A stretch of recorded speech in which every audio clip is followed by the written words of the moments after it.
Good evening, everybody, and welcome to another in the series of continuing legal education programs that's offered by the ADR Skills program here at New York Law School. My name is Peter Phillips, and I have the privilege to be the director of the ADR Skills program.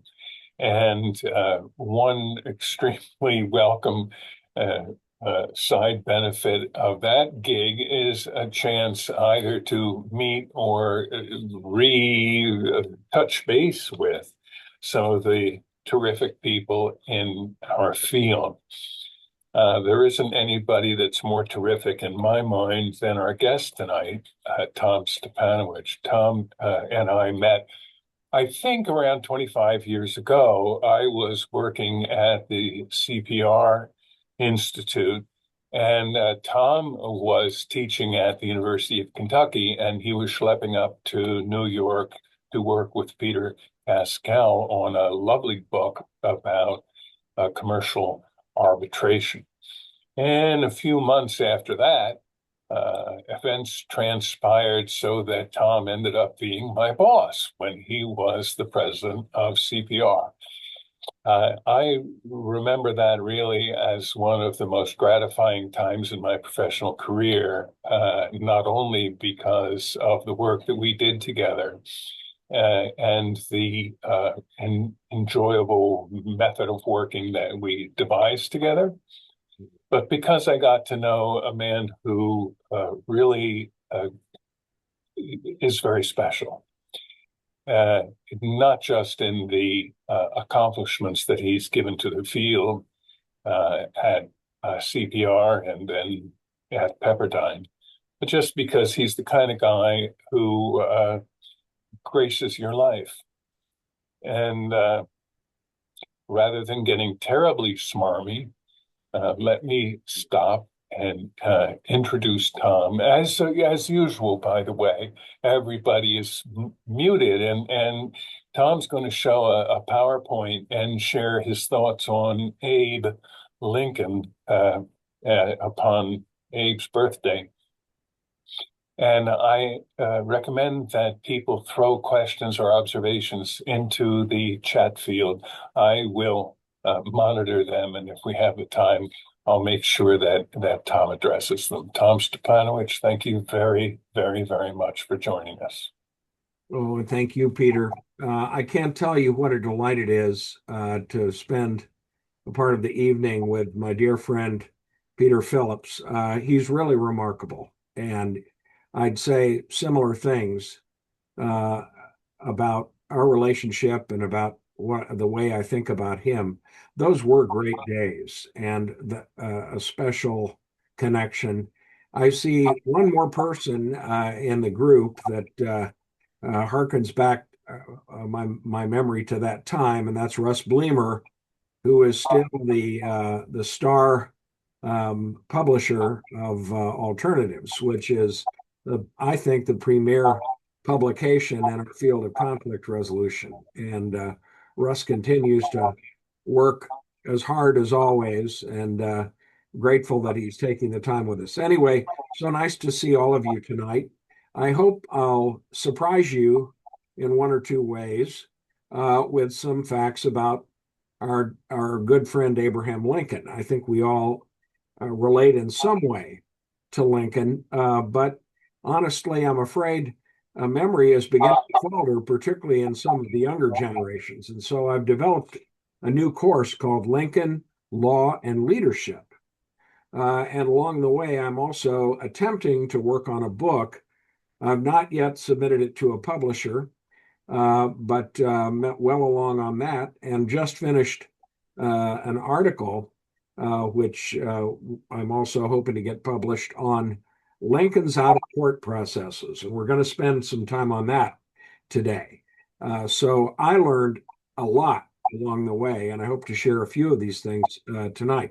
Let's go to the slides. I think you'd rather look at those than at me. Can you see Abe?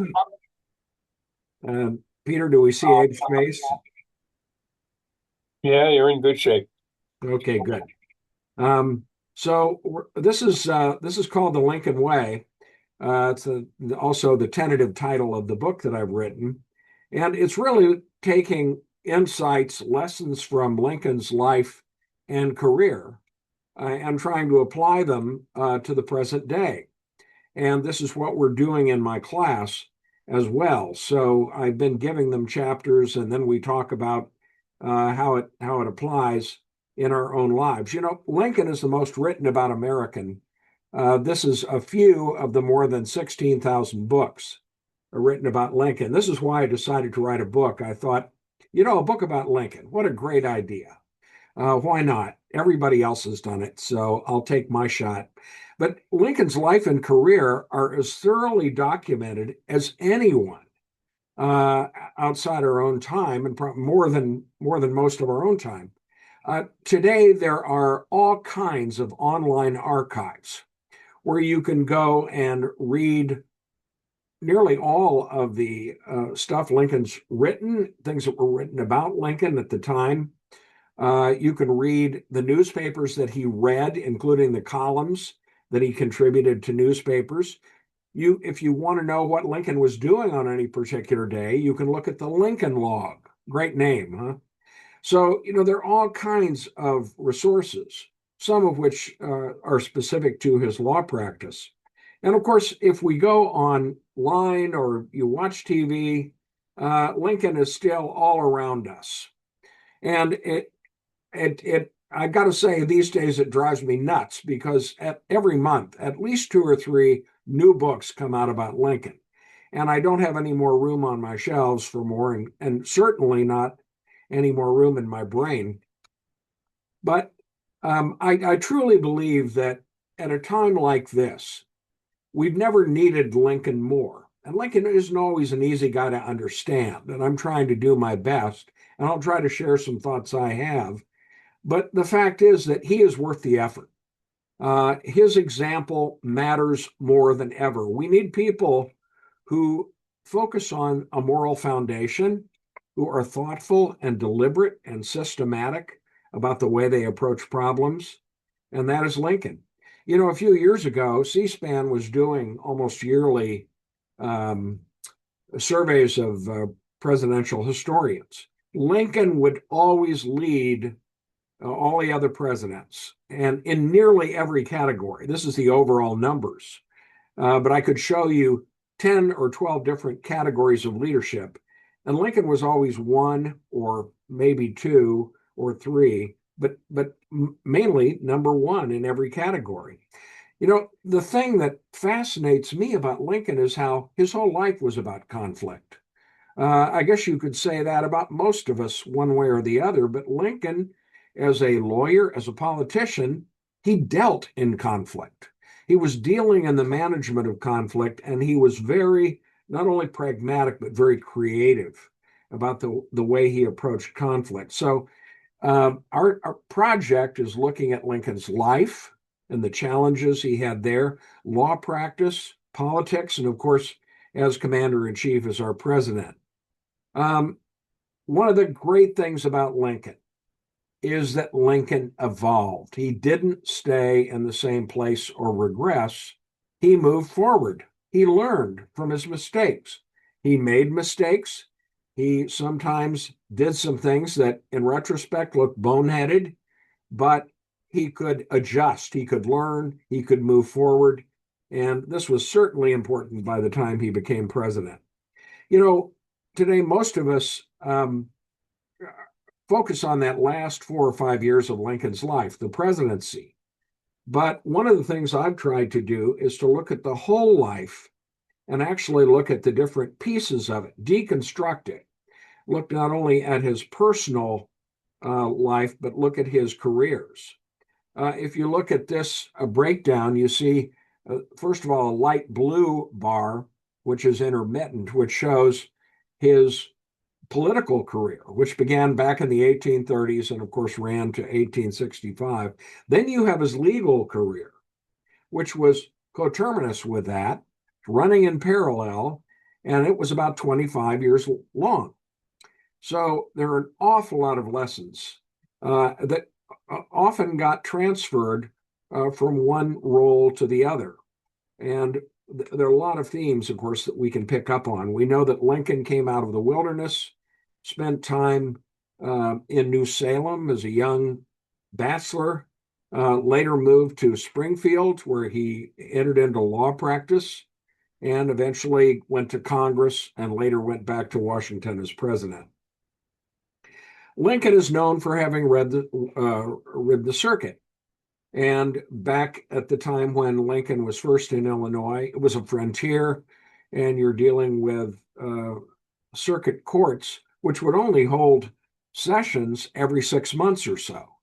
So there was a traveling circus that went around on court days to the different counties, and Lincoln became a star of this whole progression. Later in his career, Lincoln did some big cases, including some for railroads. The most famous probably being the Rock Island Bridge case. Maybe on another day we can talk about that, but we have so much to cover today. I'm going to have to move on. Of course, we all know Lincoln's political career. Maybe you don't know much about the early days. We'll touch on that. But Lincoln, of course, came to the fore through the Lincoln-Douglas debates. And imagine how lucky Lincoln was to have as his arch rival Stephen Douglas. We're going to touch on Douglas a couple of times in the next few minutes. Douglas was around and in a race with Lincoln for Lincoln's entire political career. And also the legal careers were intertwined. So Douglas was usually beating Lincoln in the race until pretty late in Lincoln's life. And then, of course, when it really mattered, Lincoln came to the fore. And of course, we have a president here who accomplished, I think, more than any other president, with the possible exception of George Washington or certainly maybe Franklin Roosevelt. But who else did anything about the slaves in the 300 years prior to Lincoln's time as president? And finally, after 300 years of slavery, made changes. I want to talk about some lessons. I'm going to describe about 12 lessons that I want you to be aware of. One of the things you may not know about is that Lincoln, right away at the beginning of his political career, published a statement. Most of it was about his agenda. But then he said, every man is said to have his peculiar ambition. Whether it be true or not, I can say for one, I have no other so great as that of being truly esteemed of my fellow men, by rendering myself worthy of their esteem. Now, to me, this is not just political patter, not just puffing. I think this is his serious intent to try to enter the role of history in some way by doing good deeds that would bring him to mind as a great leader. And what we see is that along the way, Lincoln thought, I will be the champion of developments in public developments, railroads, canals, etc. And I want to be this guy. Now, you might think it's Piers Morgan, but it's not. It's a guy named DeWitt Clinton, who you may remember from school was the governor of New York and responsible for canal and a very, very famous in that setting. Lincoln thought, I'm going to be the DeWitt Clinton of Illinois. And so he jumped on the bandwagon to spend lots and lots of money that the state didn't have for public improvements. Well, everybody was on this bandwagon, Whigs, Democrats, etc. They did pass some legislation and they nearly bankrupted the state. Sounds like Illinois today in some ways. But the fact is that Lincoln learned some lessons from that. And going on, it was only in the mid-1850s. If you look at this chart, I hope you can read it. I found it very instructive to break everything down. Look at that red bar up on the top. That's Lincoln's coming to the national scene. And what is he talking about? He's talking about slavery. And he's talking about the fight to try to limit the expansion of slavery, something he'd been talking about before in Congress and even as a legislator in Illinois. But he was always a moderate and always very careful about what he said.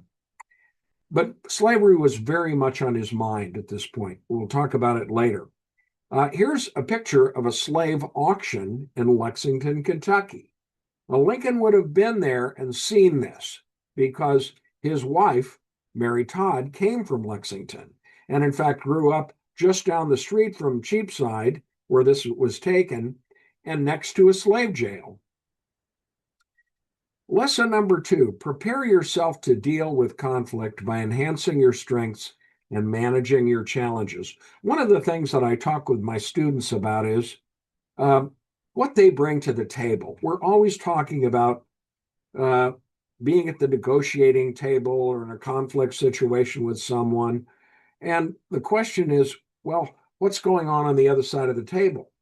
But Lincoln and we need to think about what's going on our side of the table.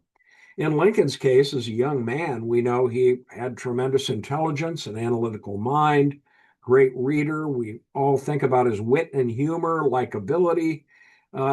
He had some pretty powerful strengths, but he also had quite a few challenges that were very much on his mind. We often hear about his sadness, his depression, which was with him throughout his life. He was very insecure romantically. And this became an issue when he and Mary Todd broke up. There are a variety of other things, too, we could get into. The point I want to make in the brief time we've got right now is to say, take a look at what Lincoln brought to the table by the time he was president. I just made this list, and you can, I'm not going to go over it except to say you can run down the list and see these 2 slides indicating all of the different ways in which Lincoln, one single man, brought so much to the leadership position. It's no wonder that he was able to be transformative and that he was able to achieve the things that he did during that brief time. Now, one of the things that I want to focus in on about Lincoln's early life and really his whole life was his sense of purpose in reading.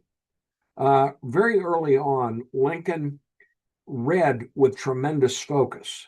William Herndon, his later law partner, said, Lincoln was always focused on reading for a purpose, not always for pleasure. In fact, we know that he did like humorous writing. He loved poetry. But he usually had a specific reason for looking at different kinds of things. I would suggest to you that we all have these issues as well. Our problem may be too much information, and too much of it is garbage that's floating around right now. But Lincoln did some tall reading. And some of it was, like the Bible, was in part based on the fact that it was accessible. You could also get hold of copies of Shakespeare plays and various biographies, etc. People were generous to him. One of the things that I think Lincoln thought about was a lot of the things Franklin said. Ben Franklin was one of Lincoln's heroes, along with Washington and Henry Clay. But Ben Franklin, like Lincoln, read purposefully. Franklin did not directly quote the statement from Philippians, but he said something like this. He said, whatever things are true, honest, just, pure, lovely, or of good report, if there be any virtue or any praise, think on these things. Think about what you're putting in your brain. And Lincoln certainly did this. Lincoln read for different purposes as time went on. He often would read aloud, often in the company of other people, and not everybody cared for that. But the fact is, Lincoln was a purposeful reader. Lincoln was very strategic in his approach to handling different kinds of problems. He understood that he could collaborate with opponents across the aisle in the state legislature when he became a politician. And there's some aspects of legislation that he developed on a bipartisan basis, including making Springfield the state capital, including some legislation relating to the state banks, etc. And this was important to Lincoln. He also believed in trying to negotiate, starting with a negotiation posture, trying to collaborate, trying to cooperate, and operating in a rational way, encouraging reliance of others. One of the ways that they got Springfield to become the state capital, and here's a reconstruction of the old Springfield state capital. They got the capital moved to Springfield because Lincoln and other members of the delegation from Sangamon County, known as the Long Nine, because they were all very, very tall, maybe not as much as Lincoln, but they were tall, were masters at trade-offs. They'd say, look, you support my legislation to get Springfield made the capital, and I'll support yours. Lincoln became very good at this. He was known for it.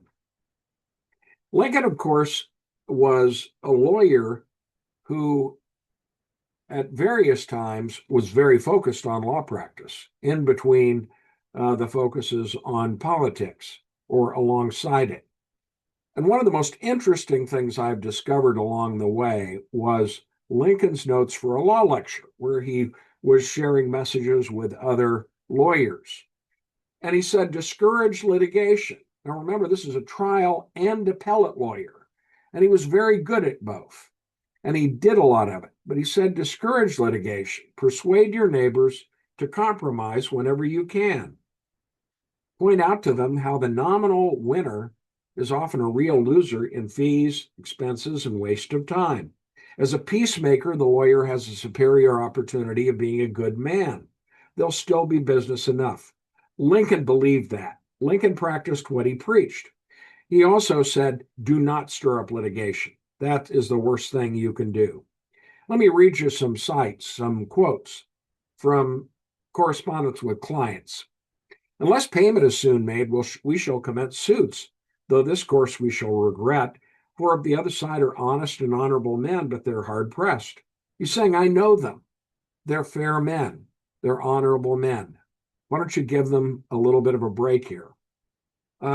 Here's another one where he's telling a client the bad news. He's saying, I don't think we can do any more with this lawsuit. I don't think you're going to gain it. I'm sure you're going to lose it. Therefore, the sooner it ends, the better. Very strong statement. Here's one of my favorites. I understand Mr. Hickox will meet you to settle the difficulty about the wheat. I sincerely hope you'll settle it. I think you can if you will. I've always found Mr. Hickox a fair man in his dealings. If you settle, I will charge nothing for what I have done and thank you to boot. By settling, you will most likely get your money sooner and with much less time and trouble. Here's another one where he says, a stitch in time may save 9 on this matter. Now, one of the things that Lincoln prided himself on was his analytical ability. He believed that he was someone who was not guided by passion, but by reason. And something that really worried him was all of the mob action that was going on, including the lynching of Elijah P. Lovejoy, who was an abolitionist editor down in the St. Louis area, and someone that Lincoln knew. Lincoln was very, very concerned about this, and he gave a talk, his first recorded speech, where he said, the founding fathers gave us a temple of liberty, a democracy, and all we have to do is maintain it. They said, but he's emphasized that we must not be guided by passion. We must be guided by cold, calculating, unimpassioned reason. He said the worst thing that can happen is if our country is run by mobs, if it becomes a mobocracy. He also said, and I think he was probably thinking of his arch rival, Stephen Douglas, we can't let cynical politicians of overweening ambition manipulate these mobs for their own purposes. So this was his first speech. One of the things that we get out of the a lot of the stuff that's going on here is some tenets for negotiation. Again, be strategic, manage your emotions, be alert for the way your mind works and the biases that are coming into play on both sides. Try to be principled. And finally, later he would say, separate the people from the problem, like Fisher and Urey in their famous book, Getting to Yes. But he had an issue with that. He had some problems because he was, as a young man, a very partisan politico. One other thing that I want to mention is how Lincoln and other lawyers would try to deal with client interests. Let's say you're someone who is accused of something bad. You're accused of philandering, fornication with someone not your spouse, or bad acts in business, fraud, etc. So the question is then, if the client has been slandered or claims they've been slandered, do they want to go to court? Does the other side want to have this thing played out in court? Maybe not. What Lincoln and other lawyers would do would be to say, let's see if we can't get this resolved through negotiation. There's a claim for $2,000 for slander. Let's get the alleged slanderer to say to make a recognition of judgment, to go ahead and agree that judgment will be issued. And so if this happened, you have a piece of paper that says effectively, well, I was wrong. I'm going to confess judgment. I'm going to pay $2,000. Here's the kick. The $2,000 would not normally get paid. It was the piece of paper, it was this acknowledgement that was important. Now, another thing that I've just recently discovered is the extent to which Lincoln was actually involved with arbitration and doing mediation as well, and sometimes mediation under the guise of arbitration. Last year, a historian gave me a recently transcribed letter, which was just published, which said this. Someone's recalling Lincoln as advising people not to go to the courts, to settle their differences through negotiation, and if they could not do that, to arbitrate. That is fascinating. Now, this is someone who's not a lawyer, but he remembers Lincoln talked about arbitration. Lincoln would have read about arbitration when he studied Blackstone's commentaries, which was one of the first things that he read getting ready for his law practice. There are several different ways that Lincoln could get a matter into arbitration. He could take a case that was in court, and if he got an agreement with the other side, they could have the court refer the matter to arbitration. They could also get a court to refer a matter by submission of the parties, even if it wasn't before the court at the time. And then there was common law arbitration. Believe it or not, back in the old days, the Illinois courts were very supportive of arbitration and were known to liberally enforce arbitration agreements. Now, what is missing from the present day? They did not have laws that enforced pre-dispute arbitration agreements.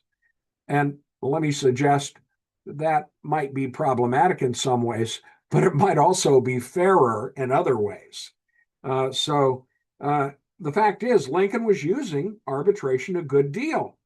Each of his successive partners were active with arbitration. Stuart introduced him to arbitration. Stephen Logan, his second law partner, was, like Lincoln, very concerned about taking cases to court that didn't belong there.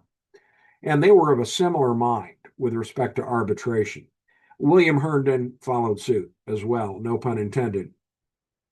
Uh, here is a an arbitration agreement, and it indicates the reasons why people thought they were arbitrating. Here are some former business partners who are submitting to arbitration to avoid the expense of litigation and effect an amicable adjustment. Look at all the different kinds of disputes that Lincoln was involved with in arbitration. There were close to 70 cases in Lincoln's files that involved arbitration in some respect. Some of those involved Lincoln as an arbitrator. I'll touch on that later. There were a lot of non-lawyers. In fact, most of the arbitrators were people like Seth Tinsley, who owned the building that Lincoln had his law office in Springfield. Another one was Elijah Iles, whose house still stands in Springfield, Illinois.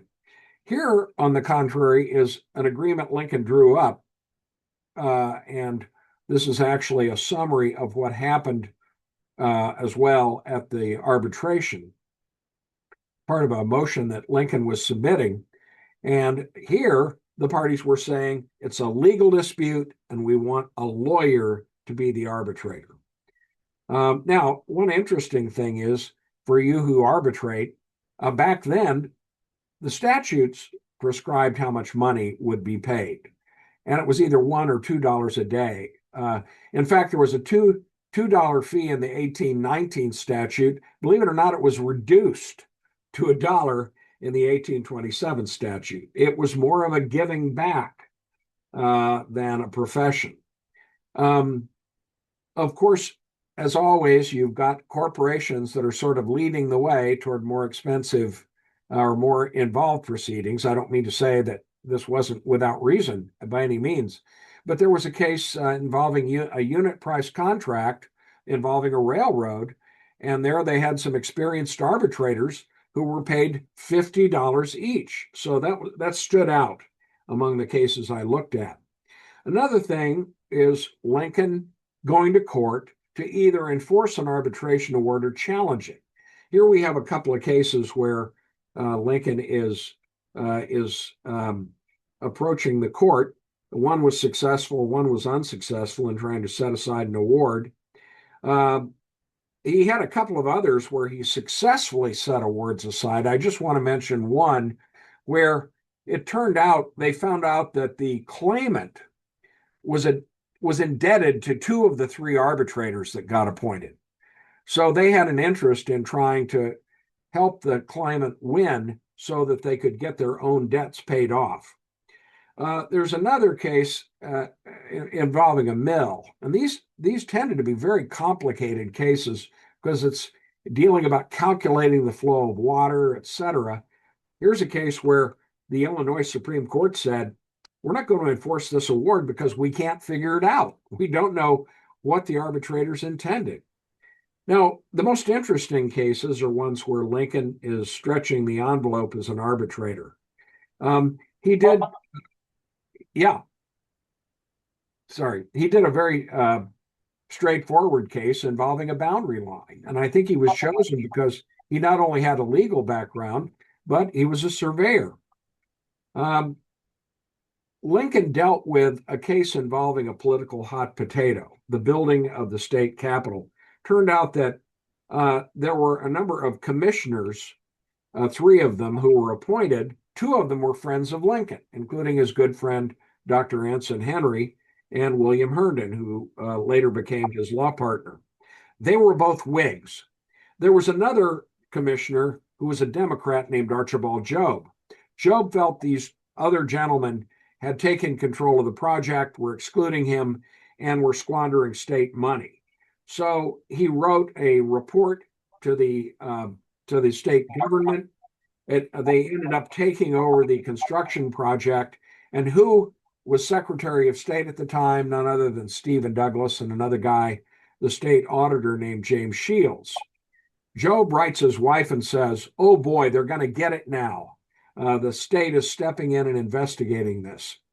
Now, I won't get into all the details, But I will tell you that as a result of what came about in this whole dispute, an arbitration developed.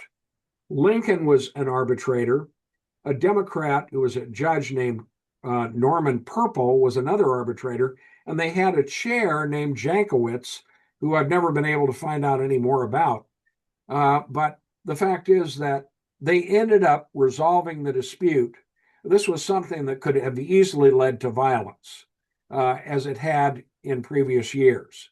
But they came out, and after 12 days of hearings, they actually got it resolved. So, Excuse me, Tom, I'm just going to interrupt you for a sec. We have an obligation to hand out some code words so that our loyal audience can get their CLE. The first code word is Abraham, and I bet you can guess what the second one's going to be. But the first one, anyway, is Abraham. Go ahead, Tom. all right. Abraham Lincoln was a mediator. There's a story here which I'm just going to paraphrase for you. Lincoln Lincoln had a farmer come into his office and say, "I have a big dispute with my neighbor," and they had just started to talk about it when the neighbor showed up and asked Lincoln to be his lawyer. Lincoln said, "Come on, let's talk about this." They went in the other room. They talked apparently until sometime later in the day. And the fact is, Lincoln said, "Look, you've got to get this thing resolved. There's no point in trying to deal with this. It's just going to hang fire if you sue one another and you try to deal with it through the courts." At some point, Lincoln actually left for dinner. He said, "So you won't be disturbed, I'm going to lock the door." He was gone for hours, and one of the participants said, "Well, we had nothing else to do but talk with each other. We got it resolved. We became friends. Lincoln did finally unlock the door. He wrote up the agreement, and that was the end of it." So Lincoln had this reputation as a mediator. And as you will see in my article, I think there were a number of cases where Lincoln got himself appointed a co-arbitrator with opposing counsel. But in one case, it was Judge Logan, who was his former partner. They both were of a similar mind in terms of how cases should be handled, and I think they mediated a resolution. Then you have this, where he actually got the judge to be one of three arbitrators, the others being the lawyers, Lincoln and John Todd Stewart. And I believe, reading all of the documents, that the closest thing this comes to is our modern mini trial process. So Lincoln was nothing if not creative.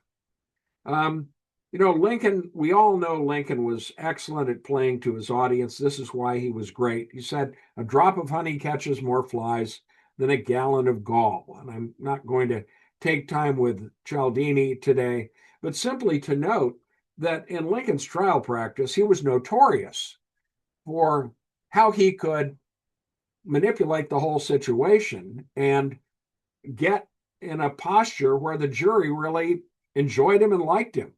Leonard Swett, who was actually a good friend of Lincoln, said Lincoln was wise as a serpent in the trial of a cause, because he would give away points that he couldn't have gotten anyway. He always thought, how can I come across as being reasonable, being fair, being open-minded about things? I'll hang on to what I need. He would hang on to the seventh point. He'd trade away everything which would give him the least aid. As an arbitrator, I have to say, I wish more lawyers would understand that. Now, we all know about Lincoln's humor. One of my favorite stories from Lincoln, who really was using this as a way of illustrating points and sometimes attacking his opponents. There's a man named George Forquer, who had been a Whig, but he became a Democrat. And the whole reason he became a Democrat was that they had offered to give him a state office, a very lucrative state office.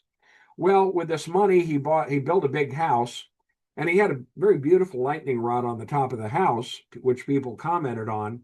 So Lincoln got up on the debate stand opposite Forquer, and he said, "I'm not so young in years as I am in the tricks and trades of a politician, but live long or die young. I would rather die now than, like the gentleman, change my politics and with the change receive an office worth 3,000 a year and then feel obliged to erect a lightning rod over my house to protect a guilty conscience from an offended God." Now, Lincoln loved to make fun of people. And one of the main ways that he did this was by putting columns in the paper under pseudonyms, like Aunt Rebecca or a Revolutionary War soldier or a looker-on, which of course sounds like A. Lincoln. Now, it happens that Mary Todd got wrapped up in one of these situations. Mary Todd and Lincoln, it turns out, had, we think, become engaged. And then we also think that Lincoln broke it off. For a year and a half, they both were stuck in place. And Lincoln went through a period of severe depression. He was briefly on suicide watch. And it's a situation where ultimately Lincoln came to believe he couldn't move forward without moving forward with Mary. And we could deal in much more detail with that. But the part I want to tell you about is what happened when they got back together. They're politicos. They start talking politics. And they talk about the state auditor, this guy, who I mentioned before, James Shields. He was kind of a hot-blooded, rather irascible fellow. And not only did they make fun of his politics and his positions, Mary said, well, he thinks he's God's gift to women. And so they wrote a letter under a pseudonym, Aunt Rebecca, for a political newspaper. And James Shields felt he'd been slandered. And I think he was right. He challenged Lincoln to a duel. Lincoln could find no way out of it. Lincoln said, well, okay, we'll use broadswords. He was hoping to disarm his opponent. But they fought here on this ground, or started to get ready to fight, and their friends came and mediated it. Lincoln was never so embarrassed about anything in his life. And one of the reasons you may never have heard about it is Lincoln said, no friend of mine will ever share that news. Lincoln learned not to engage in reputational ambush of that kind. So at that point, there was a change. Now, Douglas was his arch rival, and Douglas was responsible for a piece of legislation which reignited, or I should say, fanned the flames of the slavery debate in the 1850s. This recalled Lincoln to political life.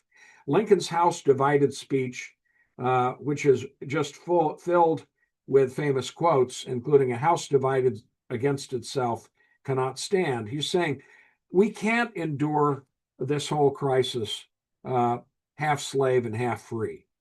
We really have to come to grips with this, and one way or the other, it will get resolved. We will cease to be divided.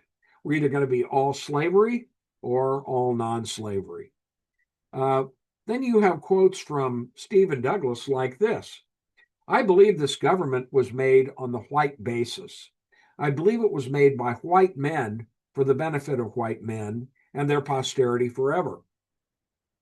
In passing the Kansas-Nebraska Act, Douglas didn't understand what was so wrong about letting people of a territory vote slavery up or down. He thought, isn't it just like any other political issue?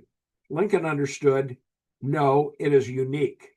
It is a unique issue. It is an issue that involves a moral equation. And he believed that if slavery is not wrong, nothing is wrong. So, of course, Lincoln and Douglas had their famous debates in the late 1850s. I believe that if you want to think about a metaphor for the whole situation, it's almost as if they're two racers, two bikers, or two skaters, and Lincoln is slip sliding around Douglas. He's using that draft as a way of accomplishing his own end, and indeed that's what happened. Lincoln became president in 1860, and Douglas did not. Now, at this point, we see Lincoln once again trying to find a negotiating posture, trying to find a potential middle ground and saying, I'm not going to draw lines except at critical points. Look at his first inaugural address. I have no purpose, directly or indirectly, to interfere with the institution of slavery in the states where it exists. Said, I have no lawful right to do it, and I have no inclination to do it. He was talking about limiting the expansion of slavery, which is still problematic, but very different from the point of view of many in the South. But it's a different thing than saying I'm going to come and destroy it where it is. Now, he went on to say, using a slightly different tack, it's up to you to decide whether we have a civil war. The government won't assail you. You must be the aggressors. But I do have an obligation to preserve, protect, and defend the institution. He also made several arguments about the practicality of secession. He said it's totally impractical. Nobody is going to be better off except our competitors overseas if we divide up. And then he ends with an appeal to our shared background and patriotism. He said, we're not enemies, but friends. We must not be enemies. Though passion, there's that word, may have strained it, it must not break our bonds of affection. And here we have the famous language, the mystic chords of memory, stretching from every battlefield and patriot dream to every living heart and hearthstone all over this broad land will yet swell the chorus of union when again touched, as surely they will be by the better angels of our nature. So Lincoln is now the president, and Lincoln has many challenges. And one, of course, is people in his cabinet and people who are his generals who have huge egos and tempers, and he has to handle himself first and foremost, his own ego, his own desire to retaliate. And in this, some of you may know the story of McCormick versus Manny. One of the big cases Lincoln was called upon to participate in was to represent one of the parties in a case involving intellectual property rights, the McCormick Reaper. And in this particular case, he was representing Manny, was told that they thought they were going to have a trial in Chicago and Lincoln was the guy, but it got moved to Ohio. So Lincoln never heard anything more from the client. He did prepare a memo on the legal issues. He gets there, and there are a couple of other attorneys who ignore him, who refuse to accept his memo, to even take a look at it. He ends up being in the audience. The client does pay him, but he comes back with his tail between his legs to Springfield. And how would you feel if that had happened to you? Well, let's go forward. Fairly early in the war, the Secretary of War, Simon Cameron, is removed, leaves the office of Secretary of War, and Lincoln needs a really good person for that critical slot. So who does he look to but this guy, Edwin Stanton? Edwin Stanton was one of those lawyers in McCormick versus Manny who treated Lincoln with the utmost disrespect. Imagine most people dealing with this situation. Imagine other presidents doing something like that. This guy was the best guy for the job, and Lincoln said, my ego means nothing in a situation like that. Similar things happened with George McClellan, and we can give other examples. One of the most telling quotes from Lincoln was this one, where he said, no man resolved to make the most of himself can spare time for personal contention. Still less can he afford to take all the consequences, including the vitiating of his temper and loss of self-control. Yield larger things to which you can show no more than equal right, and yield lesser ones, though clearly your own. So let me just intervene yet again, Tom. The second code is going to be Lincoln. The second code is Lincoln. By the way, I recall that quote you just gave continues to say that you don't want to wrestle with a mad dog because even killing the dog isn't going to cure the bite. That's right. Exactly. So going on, the Lincoln was also trying to steer the ship of state and is reflecting on his priorities. And of course, we know that his number one priority was to save the Union, to bring the Union back together to make it whole. And of course, there's also the issue of slavery, but initially Lincoln is looking for a middle ground. He's trying to find a way to encourage the South to come to the bargaining table. He wanted to talk about a negotiated arrangement, which actually would be much less expensive than war, to pay slave owners to liberate their slaves. He said it could be done over a period of years. And there were other aspects to it. The whole idea was that there were negotiated options that he thought might be palatable, but of course they were not. So we go on to the preliminary Emancipation Proclamation. Now you've got to remember that in 1862, not only is the war not going well, but Lincoln's life is in a horrible place. He lost his son, Willie, who died of a disease probably picked up from the water that troops were using near the White House.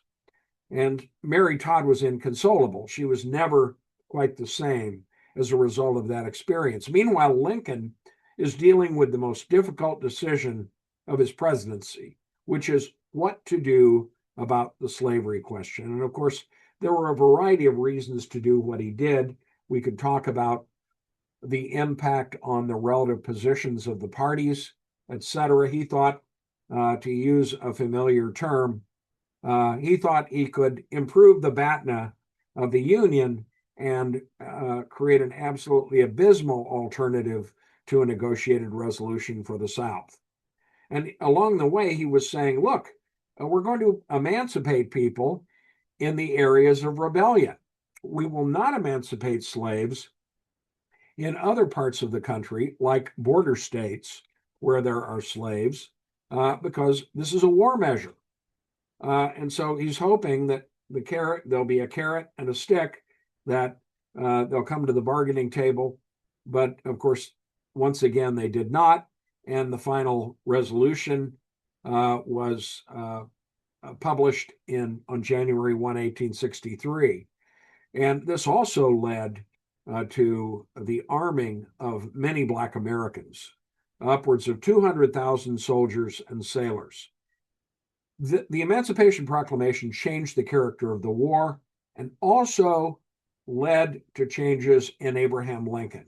He had to figure out, how are we going to deal with this new situation? Colonization is not going to work. We're all going to be here together, and we got to begin to look at how we do that. But meanwhile, he's saying, I have formed a compact with all these men who have taken up arms on behalf of their country. We have to think about how we're going to treat them. Should they be able to vote? What about their pay? Shouldn't it be the same as white men? These are things he was wrestling with. And of course, we know that late in his term, the last months of his life, he's grappling not just with completing the task of bringing the Union back together and dealing with slavery, and in fact, abolishing slavery through the 13th Amendment. He's also talking about reconciliation of everybody. Meanwhile, the reality is many people had this view of Lincoln, people particularly in the South, who believed Lincoln was a tyrant, Lincoln was a devil, and should be treated accordingly. Of course, Lincoln also almost lost the war. That is, I should say, the Union almost lost the war, or Lincoln almost lost the election in 1864. In fact, there was a very strong push for an alternative to Lincoln and ending the war. But fortunately for Lincoln, and I would argue for the Union, Lincoln was reelected because of military victories by Sherman and Sheridan. So here we are at the second inaugural, and of course, Lincoln's greatest address. Lincoln is reflecting in a way that I think few presidents ever have been able to. Look what he says: neither party, North or South, expected for the war the magnitude of the duration which it has already attained. Neither anticipated the cause of the conflict might cease with, or even before the conflict itself should cease. Each looked for an easier triumph and a result less fundamental and astounding. Both read the same Bible and pray to the same God, and each invokes his aid against the other. The prayers of both could not be answered. That of neither has been answered fully. The Almighty has his own purposes. And Lincoln, by the way, had struggled greatly to try to understand those purposes. But he goes on to say that if it's necessary to continue the war, the bloodshed for many years, then it may be the will of God to do that, to effectively expiate the original sin of his country. But then at the very end, the clouds part, and he changes the tone of the statement. Fondly do we hope, fervently do we pray, that this mighty scourge of war may speedily pass away. With malice toward none, with charity for all, with firmness in the right, as God gives us to see the right, let us strive on to finish the work we are in, to bind up the nation's wounds, to care for him who shall have borne the battle, and for his widow and his orphan, to do all which may achieve and cherish a just and a lasting peace among ourselves and with all nations. So here we have Abraham Lincoln, who, of course, died not long after that inaugural. They said that in his last week, he gave a speech at the White House, and it's come down to us, where he reflects on not only the task of trying to bring back the states that had seceded. He says, well, they still are in the Union, but we have to reconstitute state governments, and we need to work with them and not be overly formalistic about how we do that. At the same time, he's saying, what about Black Americans? We now have all these freed slaves. What about education? What about the vote? These are things we need to wrestle with to bring Black Americans into the conversation in some way, to bring them in some way to the table. These are Lincoln's last thoughts before his assassination on April 14th, 1865. So I hope you see some of the reasons why I think spending time with Abraham Lincoln is not only a joy, but very therapeutic and very uplifting. And I welcome any thoughts you might have about Lincoln and the Lincoln Way. Thanks. That's absolutely terrific, Tom. Thank you very, very much. I told a friend that I was reading a lot of Abraham Lincoln maybe 15 years ago. Yeah. And he said, well, Abraham Lincoln, he saved the Union, he freed the slaves, and he died for our sins. I mean, what else can you say about him? and you've shown us you can say an awful lot about him, can't you? Especially in our field. He was a person of real intellectual magnanimity, wasn't he? Truly. Yeah, very. I've tried to look at Lincoln warts and all, and I've read a good deal about by critics of Lincoln. You may have seen the book Loathing Lincoln, which I posted among the pictures early in this presentation. There are a lot of circumstances um, where people bought this concept that Lincoln really was a tyrant and rode roughshod over a portion of the country. There were other people, of course, through most of his administration who thought either he was not tough enough or too tough. And so, it was I think there was a lot of vilification along the way, and both for Lincoln and for his wife. And it's never, Lincoln thought, gee, I love to be held in esteem. But what I think he came to realize was that character is one thing, public approbation is quite another.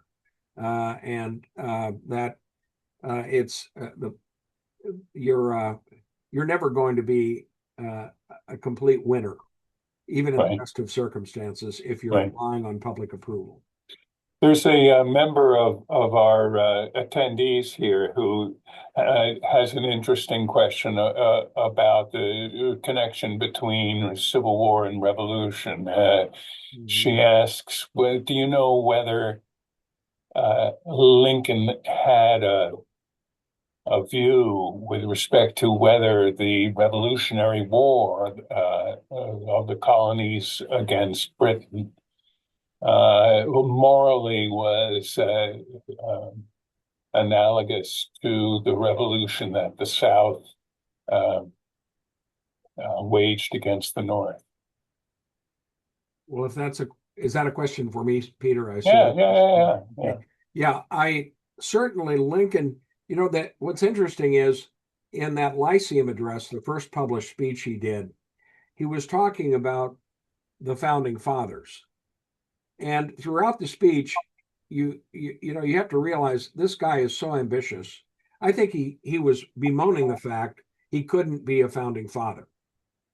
And I really think that, and I'm going to come back to the question, but Lincoln ended up doing was, I believe, fulfilling the task of the founding fathers, because his focus was on the Declaration of Independence. All men are right. created equal. What what was 7 years before Gettysburg Address? 1776, not the Constitution, the Declaration of Independence. And that for Lincoln is the marker and the touchstone. Yeah, Lincoln is indeed. saying, The we're great going to form a more perfect union. How is it going to be perfect? We're going to take care of that problem with slavery. We're going right. we're going to get rid of that blot. And of course, he hadn't figured out, well, what does that mean along the way? But he said, this is so wrong. How Well, can that, in democracy? fact, is the great contribution of the Gettysburg Address, isn't it? That it Yeah, was the moment at which the principles of the Declaration of Independence were baked into American jurisprudence. That concepts of equality and rights suddenly became part of American jurisprudence, American self-regard, isn't it? yes, and it is. And I think this in and of itself is a fascinating conversation.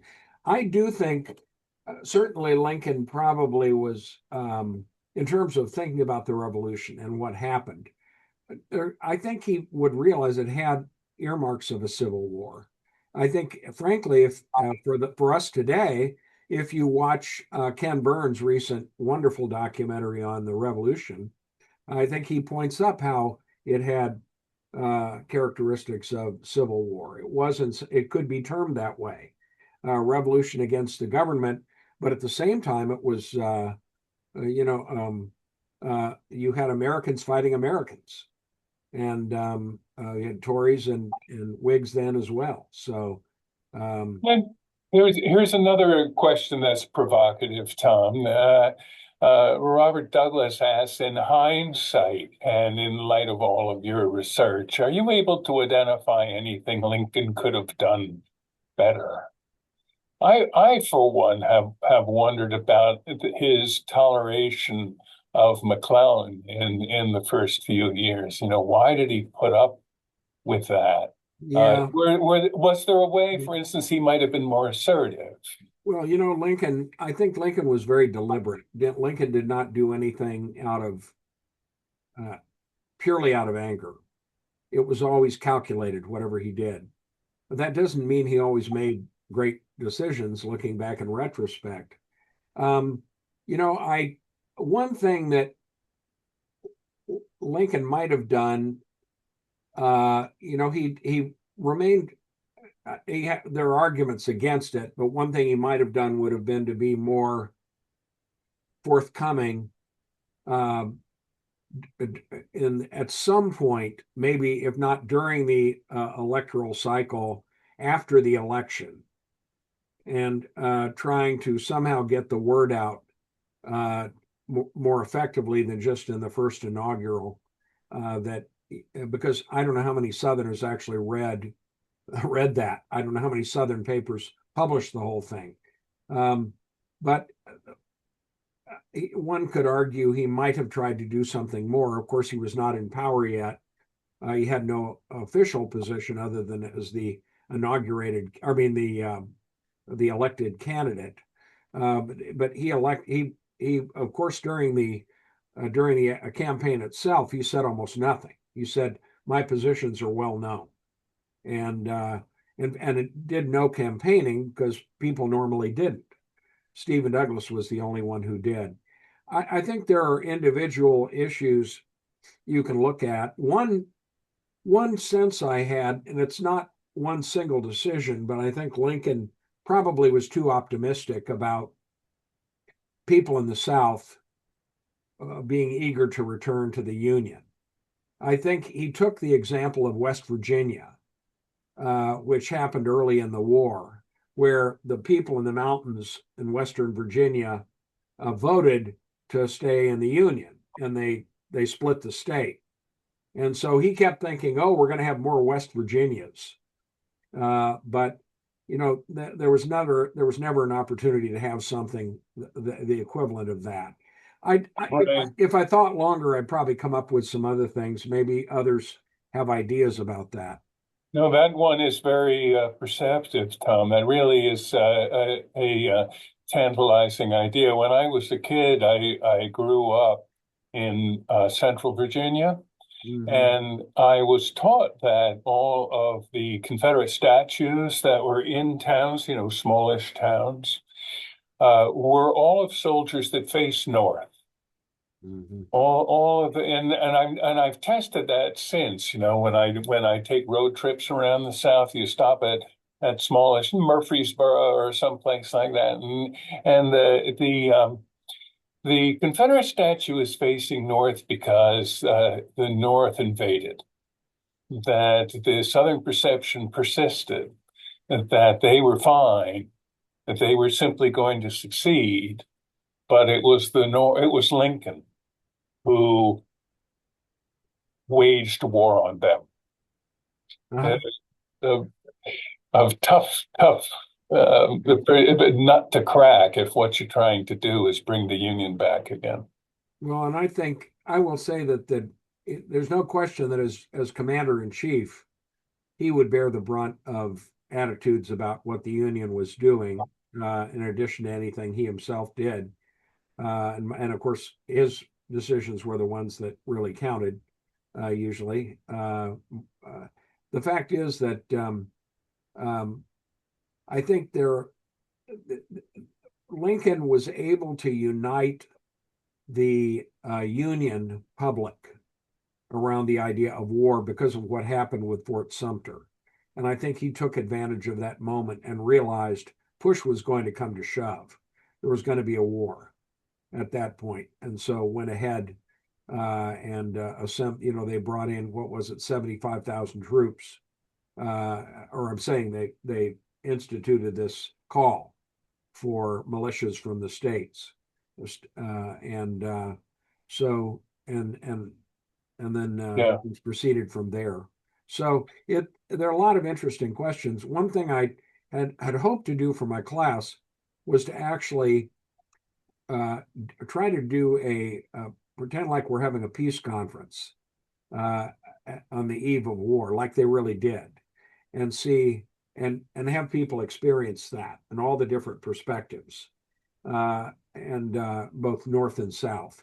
Because it's a fascinating. The road to war is fascinating, but Right. but just to come back to the question, though, I think by and large, I've been really impressed with Lincoln. I think he looked the part that troubled me the most about Lincoln was early on when he was there was this part of him that's very rational and very careful, and then there's this other partisan politico who likes to Right. make fun of people, who likes to engage in ambush. Uh, and one time he was in a debate with somebody and he made fun of the guy, and he imitated him. And this man who was a friend began crying, and Lincoln apologized, but people always remembered the skinning of Thomas. That's what they called it. So Yeah. it's not a lot of that is not very attractive, and the whole thing about having going and fighting going as far as a dueling ground in Missouri to fight like Hamilton, Right. and of course Well, he you know what? Do you remember when Tom Eagleton was running for vice president on McGovern's ticket, and there was a concern about his mental health and that's right. his history of really debilitating depression, and I have no doubt whatsoever. Do you? That Lincoln suffered from the kind of depression that No he question. just was not able to operate for months.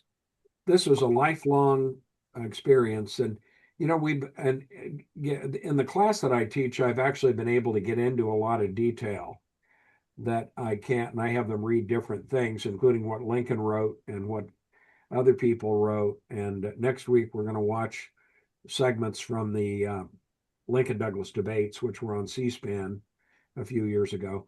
So I'm just trying to make it as immediate as possible. I did see a question, comparisons between Lincoln and Trump, and I'm trying to think how I can touch on this. I will say, I think if you think about how they handled the court system, um, um, I think Lincoln is saying discourage litigation. I think Trump is using litigation in a way that I've never seen a president use it. I think he did that before he was president, and I think now it's being used as a cudgel for all kinds of people and purposes. And so I think that whoever develops certain aspects of Trump's strategy as president may have gone to the Lincoln playbook in certain respects to say, okay, let's pretend like there's a war and let's talk about emergency powers. And so I think that there may be some analogies that we'll see or that we are seeing that are Yeah. developing there. Um, it's um, it's that time. Yeah, Uh, Lincoln and Washington really were these people who just made us, didn't they? They were great men at a challenging time, and the United States became who we are because of them. And I yeah, think that the third code word probably ought to be thank you. yeah. Well, I'll say, let me just say thank you too, Peter. It was wonderful. And if I might just say one final substantive thing, Russ Bleemer just posted a note about a new book called Boss Lincoln. And I want to say that I have not yet read it, but I think I agree with Pinsker. You can never think of Lincoln just as a man of principle. Lincoln was a pragmatist. He was a problem solver.